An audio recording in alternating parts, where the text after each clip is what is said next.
دا کور هم 3.5 کلن نوابي دی، سرکاري باغ دی. چې کتونی ما سره اوریجنل موجود ده، که زمونږ په دې ملګرو کې یا د دوی په کور کې چاته هم نقصان ورسېد نو د دوی به دوی ذمواري. آینده دپاره مونږ د سیند د چکدرې د پول نه واله د راموړې د پوله پورې د نورو ذمواري نه لو، چونکې دا زموږ سیاسي ته منامخ دی. نو په دې کې مونږ هېڅ قسم لیز نه منو. که څوک راتله او لا اینډ آرډر سچویشن جوړېدو نو د دې به هم دا انتظام ذمواري. اعوذ بالله من الشیطان الرجیم، بسم الله الرحمن الرحیم. اول خو زه د خپلو مشرانو د دې سپین روبو او د دې پریس کلب د دې ملګرو زه شکریا ادا کوم، او دا ناس چې ټول دي ټول زه شکریا ادا کوم چې دا دونه قیمتي وخت یې موږ له راکړو. داسې شی دی زمونږ د دې 6 کلو اجرا روانه ده او د اجرا اډر د های کورټ نه راغلی دی په 2024 کې او 2026 شو د اوسه پورې په اجرا کاروایي شروع نه شوې. د هغې وجه څه ده؟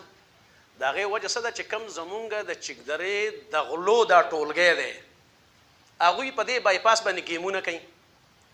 هغه راځي او په بایپاس کې په مخصوص ځای باندې درخواست ورکوي، د هغې استثنا راعلي او د هغوی سره ګډ جوړی انتظامیه ورسره په هغې کې شاملوي او بیا په هغې باندې کار شروع کوي.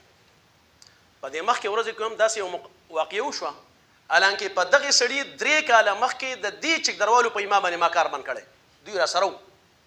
نن هغه ولګېده، دا 100 کسان ټوله چکدره نه، دا ټول 100 کسان هغه ولګېده او د هغې سړي سره ګډ جوړ وکړو، د استثنا یو پریګراف یې ولیکو، راله دلته کار شروع کړو. په هغې کې جګړه وشوه او کسان پکې دغه شوه، ځان له پکې یو خنزیر نما میلو هغه پکې ځان له ګوته خوکړه او راوالی او برنه حق یو ډاکټر ولګېدو د ډي ایچ او سره شامل دی او هغه ډاکټر ولګېدو، جعلي ریپورټ یې تیار کړو او جعلي ریپورټ یې تیار کړو، په 2 ماشومانو باندې اف آی آر وکړو، برنه حق هغه پکې 3 ورځو له جیل ته لاړه. او د هغې په باره کې په روژه کې او د روژې نه مخکې دوی ولګېدو، حالانکې په کار دا وه چې دا کار دغه چې و نو دا صرف د دې چا څوک چې لګېدلی او دا د ده وی نه، هغوی ولګېدو. هغې سړي له 2 لکه هغوی په خپله باندې وي چې 2 لکه روپۍ هم ورکړي او 50,000 روپۍ هم دغه له ورکړي، تاریخونه له ورکړي دي. او هغه ولګېدو، زما سره ملاقات وکړو د یو کس په ذریعه باندې. اوس چونکې قرآن قسم پکې دی چې هغوی نه یې ښکاره کړي، زه یې نه ښکاره کړم، هر ثبوت زما سره موجود دی. خو زما دا ملګري تی خبر دی ولې چې دوی مې په کانټیکټ کې اخیستي او دا ملګرو رودادا ته او د بیجان ته او د ټولو ملګرو ته زما سره چې کوم په مختارنامه کې موجود دي هغوی ته دا علم دی. زما سره 4 ملاقات وکړه. ما ته یې ویل چې ستا دا کیس مونږ رالو، ستا دا بچي او د بیجان دا بچی دا به بلکل نه به جیل ته ځي، دا کیس به مکمل طور باندې ختم وي، دا هر څه به ختم شي، خو ته مهرباني وکړه د سیاستوالو دا مشري پرېږده. څه وی د سیاستوالو دا مشري پرېږده. زه ورته هم راسس شوم او لږ دغه مې وشوم چې یاره مه کوه، زم دا معلوم کړم زما مقصد پکې بل و. پوه شې مطلب باندې ما ورته ویل که څه پیمنټ خو پکې هم میلاوي که نه، یوازې خو دا معامله نه ده. هغې ته هم رضا شو. بیا پکې دا خبرې هم راغلې چې بی ستا به په هر ځای کې ته زموږ سره په مشارۍ کې ودرېږه او چې په کم نمونه څیز راځي په هر یو شي کې به ستا حصه او کم کس چې راپسې رالېږلی اول د هغه خبرې های معاملات و هغه د روژې نه مخکې خبرې وې. 3-4 ملاقاته زما د هغوی سره وشو. ما ورته ویل ټیک ده، وی لیکل به راکړې، ما یې لیکل دله هم درکوم، خو د خپلو ملګرو کې مې سلاک ورسره کړې وه چې لیکل وله هم ورکوم، خو بیا چې څنګه دا نو دوی دا کم ګیم کوي بیا ورسره دغه کوم. بیا د هغې نه بعد په هغه لیکلو باندې هم د هغوی سل شو. نو ما ته ویل جومات ته ځو، په جومات کې به راسره په قرآن لاس دی. ما ویل دا کار خو نشم کولی چې په جومات کې سره کار لري. او پوه شوه. او زما مقصد څه و؟ زما مقصد څه و چې زما د دې بچو دشمنان څوک دي، دا کار چا کړی دی. نو هغه کسان ما معلوم کړه. الحمدلله د هغوی هم بچي شته، ضروري نه ده، مونږ خو کمزوری خلک یو، مونږ خو وس نه رسي. او ما پسې په یو ځای کې په یو غټ کور کې 2 کسان منتخب کړ چې هغه د یوې دغه سره تعلق ساتي، د ډي آر سی سره کولاو به هم د ډي آر سی سره تعلق ساتي. او ما سره د دوی متعلق مذاکرات کول په 2 ځګونو کې، یو په هوټل کې یو په یو ځای کې. او ما ته په اخره کې وویل چې د هغوی 100 لاسه دي، استاد 2 لاسه دي. ما ورته په جواب کې وویل چې زما 2 لاسه دي خو زما سره مسله ده. ما یې دې مسلې ستا د چا نیکم جواب نشي کولی. ما زما سره مسله ده او د هغوی سره 100 لاسه دي. ما دا چیلنج مې دغې وکیل له په ګاډي کې ورکړی و، هارون دلې موجود دی، هغوی د مخې مې ول ورکړی و. او دا د اوس معامله نه ده، دا خو د 1960 نه را روانه چې دا مشترکه کیس دی. نو چې یو شی مشترکه دی دوی اوس راځي د ګورې د اجرا کول دوی نه غواړي. دوی وایي چې لږ لږ د یو سره ډیلو کی د بل سره ډیلو کی د بل سره ډیلو کی. دوی ته پته ده چې په اجرا کې خو د دوی نقصان دی پیدا خو نشته. نو مونږه انتظامیې ته دا وایو چې یو ځل په دې کې جګړه وشوه د های کورټ د طرفه کلیر اډر دی چې کومې زګونه دوی قبضه کړي دي هغه ته واګزار کا. نو ته د نور استثنا څنګه ورکې د یو ځای ته له دسخه کېږي او بی ساین ورته کېږي او هغه راځي او دلته کې په هغه ځای کې کار کوي. د دې دا مطلب دی چې په دې لینډ ګریبینګ کې ورسره بیا دا خلک دا انتظامه شامل ده.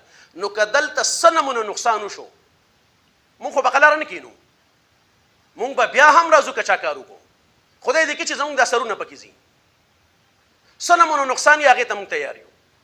خو که دلته لا اینډ آرډر سچویشن پیدا شو د دې به دا د ضلعې انتظامیه د دې ادینځۍ انتظامیه دا ټول به په دې کې شامل دي. یو وکیل راځي اوس یې جنرال سیکرټري هغه الیکشن بایللی دی هغه راځي او د اے سی منیر د مخې دا د روردادا ناست دی او مونږ له دمکي راکوي چې تاسو وله راشئ او زه به سره دا وکړم او دا وکړم.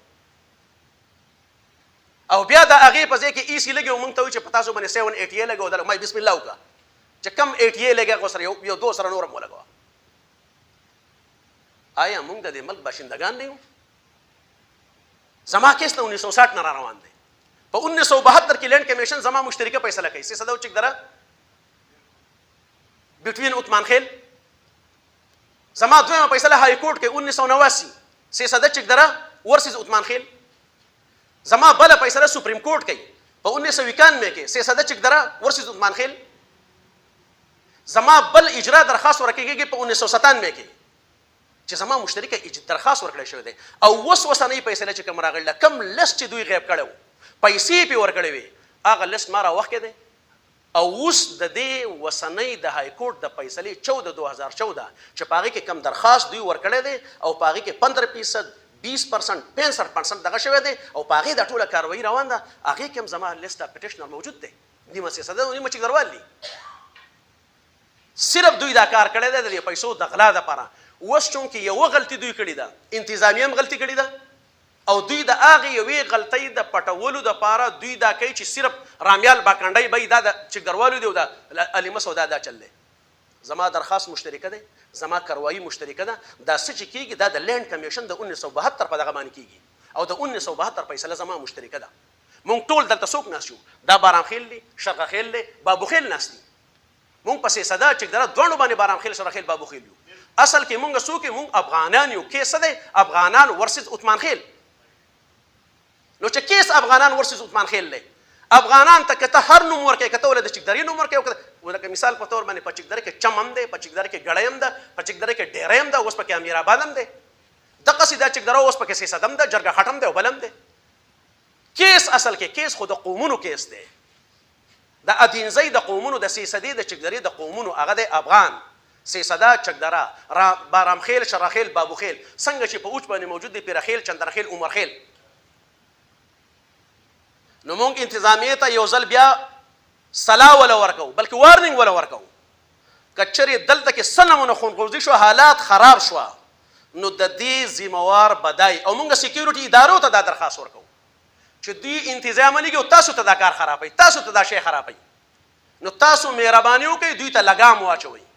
دا د ما یو درخواست ورکړی دی د دمکۍ دا کم کسانو چې موږ له دمکي راکوي او تر اوسه پورې هفته وشوه هغې باندې کاروایي نه ده شروع شوې. نن یې ما تپوس وکړو وایي اوس پلنکي تاڼهدار ته وایي مارش کړو. نو آیا موږ د دې ملک باشندګان نه یو؟ زه خو په دې خپل ذهن کې یم چې بهی د نن نه علاوه د یو نه زموږ چې بهی دغه نشته څه امید نشته. دا واحد د سیکیورټي ادارو نه زموږ امید دی چې بهی په دې کې امن راولي او د دې سیس چې دی نو په صحیح طریقه باندې مخنیوی وکړي. نور په بایپاس باندې یو ځل هم که چا هم په بایپاس باندې کار وکړو یا یې د چا سره ډیل وکړو اوس هم یو ډیل روان دی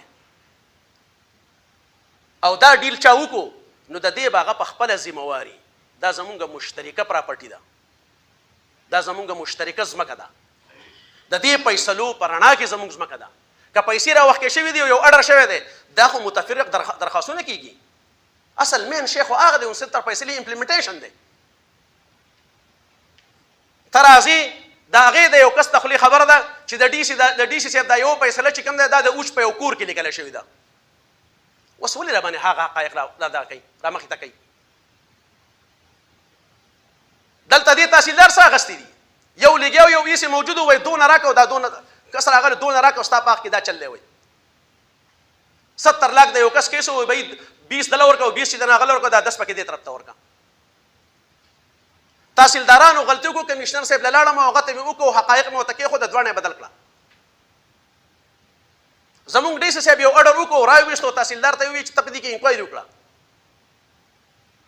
او هغه ما ته لیټر وکړو چې بھائی دا خو بالکل مخکینی تحصیلدار غلطي کړې ده او دا بالکل غلط شی دی په دې کې یو بالکل یو مضبوطه انکوایري پکار ده او بار بار راغی پایلونه را پسې راوړه سیزن ما سره هر ثبوت او هر ویډیو موجود ده او هغه شیزونه را سره ما پسې راوړه او یې بھائی د شی د په دې کې زه انکوایري کوم په اخره کې چې ما وې روزي را باندې واړولې کله یو هوټل ته بوزه کله ولا سکه وکړه ولا سکه په اخره کې چې ولګېدو ما دغه ټیم کو پټواری ټلیفون کوي وای د شه دی چې دا کار غوړې د سینې کې دا د خوراک او ډوډۍ شي نه دی مونږ خو ته دا ویلو چې ته حق کار وکړه دغه باندې په منټ باندې یو کار وکړه پوه شو مطلب باندې زبر دا قوم را غونډ کا مطابق خوشاله کی کم سے کم رشوت خو بنې هغه کنه هغه ولګېدو پټواری په ذریعه ما ترینګ وکړو وی بای 12 لک روپۍ کته ورکې خپخ کنه دا نور چې دنو ډیر ورکې دا پیسې به دا غوي پام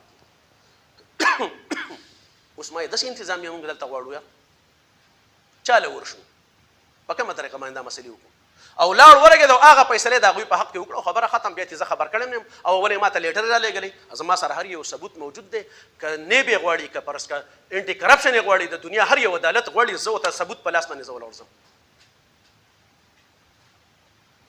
او د دې عدالتونو دروازې ما کټکټاو کړې دي مونږ لاړ شو چرته کومه طریقه مونږ استعمال کړو دي خلاف چې یو فیصله شوې ده مونږ درخواست منظور شوی دی هغه چې دنو پاغه کې ډي سي صاحب دغه چې د ایمیلار ته دغه سره اختیار دی د انکوایري اډر یې کړی دی پاتې به دې کې څه شو بیا یو فیصله کېږي د فیصلې متعلق پاغه کې څه وایي په 72 کې ته موجود یې په 60 کې ته موجود یې په 89 کې ته موجود یې په 77 کې ته موجود یې په 91 کې ته موجود یې په اخره کې لګستا درخواست ټایم باډ شوی دی وایي چې اخر دا څه مسله ده د اخر کېږي بسا جګړه به کېږي نو موږ انتظامیه ته دغه ورکو چې وروره په بای پاس باندې به کم سے کم نور د آینده لپاره به کار نه وي د دې نه به لا ان آرډر سچویشن پیدا کېږي نمبر 1 بله خبر دا ده د دوی یو مشر دی هغه ټول انسټرکشن ورکوي حالانکه هغه دی بیاجګر یې څه جایداد نوابي دی او څه جایداد چې کوم دی نو دی اغستی دی د هغې مالکان موجود دي دغه خو په شواړه کې څه شته نه داسې بل راغلی دی د قوم نه هغه نومونه نه علم رشتې پکې موجود دي څوک د بونیر راغلی څوک د کوټکي نه راغلی څوک د بل راغلی دا د نواب پیټوګانو راغلي په دې ادینځۍ په خلک یې مسلط کړي دلته خو یو رواج و که فرض که د چا به لوریانې وي نارینه اولاد به نه و یا به مړ کوو یا به ورته یې دستخط کوو جایداد لیکه خو دا سیستم روان دا خو سیستم چلیدو نن د هغې 4-5 کورونو په لاس کې دا اختیار موجود دی کوم چې مخکې دا قوم یې ټول عمر لوبولی دی آیا موږ له د دې خبرو مخنیوی پکار دی که نه دی پکار آیا موږ به حیثیت قوم دوی ته ودرېدل پکار دی او که نه دی پکار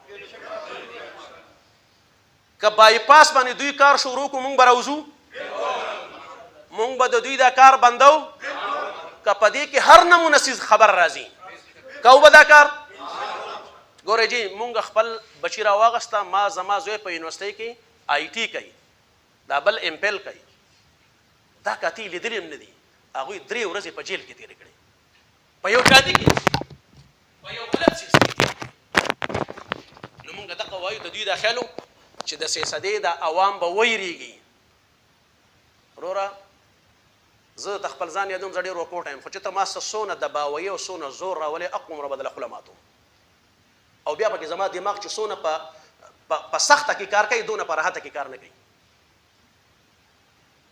نو دا خو زه انتظامیې ته دا خواست کوم زه د دې ضلعې واکدارو ته دا خواست کوم چې اول نمبر له دې مونږ له دا فیصله د اجرا زر تر زر وکړي دا زمونږ مشترکه فیصله ده دا 6 کلي زمونږ مشترکه دي ټیک ده سي او که فرض کا داسې ونه شوه نو دلته به یو انتشار پیدا شي.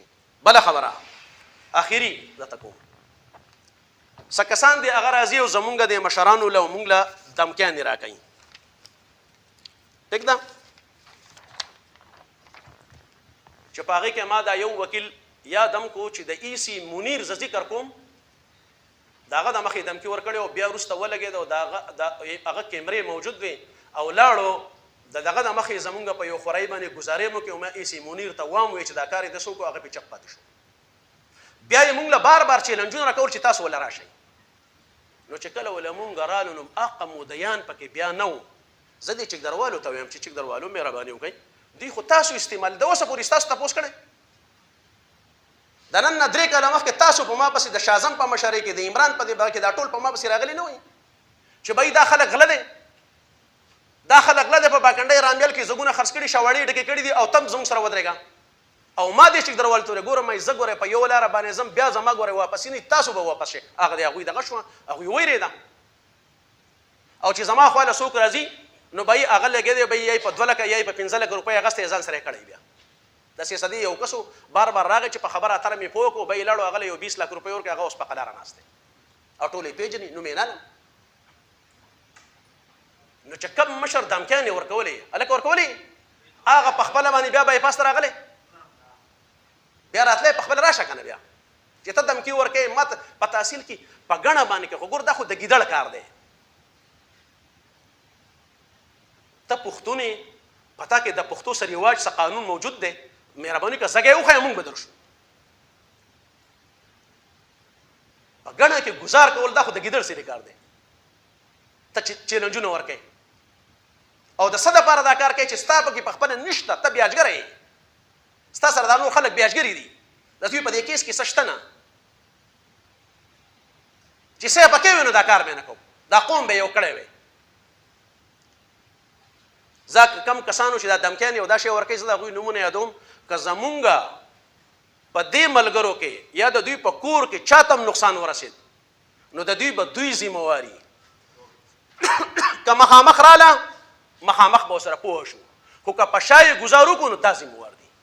چې هغې کې یو دی علم خان، یو دی شهزاد، یو دی علي نواب، یو دی علمزید، یو دی ندیم، یو دی حضرت حسین، یو دی محمد نثار عرفي خان بابو. دوی په هر محفل په هره جرګه کې دا کوشش کوي چې دوی له موږ کم کار وګورو. نو که څه نه منو نقصان وشو موږ ته، زما یو ملګري ته یا د هغوی د کور سړي ته زموږ به دا ذمواري که د هر چا په ذریعه باندې څه منکات دي وکړئ نو دا کسان دي حکومت او ادارې دي واوري، دا زمونږ به ذمواري او د دې خلکو نه ما دا ادارې دا حکومت او مونږ به دې په خپله بیا تپوس کوو. تاسو به دې تپوس کوئ؟ تاسو به د دې خبرو بدللی؟ دا د ځمکې ګوره انسان 2 خبرې دي، دا پیسه دا جایداد خلک د عزت لپاره ګټي. عزت ستا نه نو د دې پیسې یا د دې دولت یا د سي حیثیت شته د دې دپاره دی که نه. ته راځې مړه دې زما نه کېږي، د سیسدې نه دې کېږي، سخته دې زما یي او ته به راځې مزې به ته کوې، په لینډ کروزرو کې به ته ګرځې او زما په جایداد به ګرځې او راغلی بیاجګری دا یو ځای د بل ځای راغلی. ته چې دغه د شرغخیل او د بارامخیل او د بابوخیل ذکر کوې نو شرغخیل بارامخیل بابوخیل څوک دي؟ دې خلکو جایداد د چا نه اخیستی دی؟ د هغې خو ریکارډ ما سره موجود دی. نوابي که دا کور د دې یو کس دا کم مشر چې ځان ته وایي د ده خو دا کور هم 3.5 کلن نوابي دی او بل یې څه چل کړی دا سرکاري باغ دی. دا دې سرکاري باغ فیصله په څه شوې وه؟ دا د ګروند دپاره پسې دا بابر دلی او دا ټول پسې تلي و د فوټبال دپاره. سلیم خان نواب د هغوی خبره منظور کړې وه، د دې دپاره یو پیسې دغه شوې وې. بیا دوی ګین وکړو، هغه دغه کورنۍ ولګي او ځان ته منتقل کو. خو دا دې بېغمه اوسي کتونۍ ما سره اوریجنل موجود ده، یقین وساته که انچ ورته پرېږدم، خو لا وخت دی په دې کیسونو کې لا پساو یو، د هغې لا اجرا را روانه ده. بیا یې څه چلو کوو، راولېږېد یو ایسي راغلی اوس وفات شوی دی، ځینو دغه تحصیلدار دی بیا ایسي شو راغلی، د هغه زه نوم نالم. هغه یو کروله ګاډی ورکو د خپل زوی. دا ګوره زه د آن د ریکارډ خبرې کوم، زه که چا چیلنج کړم چې ثبوت یې وله پیش کړم. داسې یو ګاډی وله ورکو په 9 لک روپۍ باندې بیا دغه هلک نوم نه علمه زمونږ کور خواته کور دی هغه له هغه ګاډی ورکو 7 لک روپۍ په هغه تحصیلدار واغستې پټوارانو تقسیم کړي او 2 لک روپۍ پکې یو اولدار واغستې او یو چې چا په دیره کې به کېناستو نه هغه پکې 1.5 لک روپۍ واغستې. دا زمونږ گیم دی. شواړې د دوی په قبضه کې دي، غرونه د دوی په قبضه کې دي، جرجوړې د دوی په قبضه کې دي. بل دا باقي حالانکه دا خو ټول دې علاقې ته په 1530 کې چې دا څونه پښتانه راغلي دا ټول برابر وو. یوسف زی خو ټول لغل دا برابر وو. کم یې زیاتی پکې د کم ځای راغی. د چا چې جایداد سوا دی د بل دا والی دی، یې په زور دی اخیستی دی. اوس دوی په دې ما پسې دا جواب وکړه یاره چې تا خو پکې هغه خلک لیکلي دي چې د هغوی شواړې دغه دی دا صوت نوم یې هم نه و. ما نوم یې نه و، د ده د پلار نیکه جایداد تا اخیستی په شواړه کې ستا نشتي. شواړه د ده ده، شواړه د ده ده، د چا نه چې جایداد تلی دی.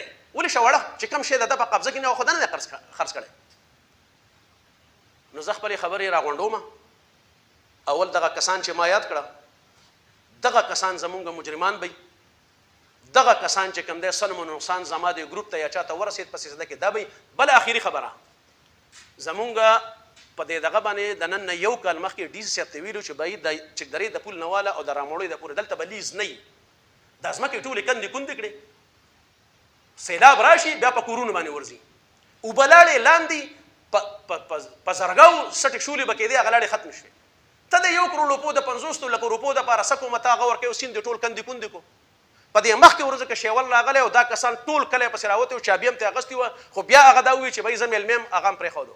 نو موږ انتظامیې ته وایو د چا په لاس کې چې اختیار دی چې د یو پول نه والا او د بل پوله پورې ګورئ موږ دغه نه منو، لیز نه منو، په هېڅ جوړ یې نه منو.